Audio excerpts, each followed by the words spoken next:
వచ్చేసాయి గైస్. దీంట్లో యానిమల్స్ ఉండకుండా మామూలు లుక్ కోసం ఏంటి గైస్ ఇది.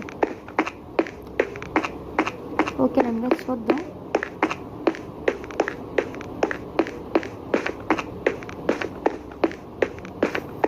ఓకే, ఇప్పుడు ఏం పెట్టాడు? వాటర్ అక్వేరియం అనుకుంటుంది.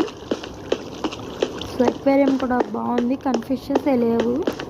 సో ఇటు మళ్ళీ బ్యాక్కి వెళ్ళే దారి ఉంది. సో చూద్దాం బ్యాక్కి వెళ్ళే దారి కూడా. బ్యాక్ వెళ్ళే దారి మాత్రం సూపర్ పెట్టాడు గైస్. ఈ 2 కలర్స్ ఎండర్మ్యాన్స్ ఇంకా ఇది రెడ్ కలర్ సూపర్గా మ్యాచ్ అవుతున్నట్టు అనిపిస్తుంది గైస్. సూపర్ ఉంది ఇది కూడా. సో ఇది కూడా చూస్తాము. సో టెక్నో గేమర్ ప్యాలెస్ మొత్తం మనం తిరిగి మొత్తం చూసేసాం గైస్. అంటే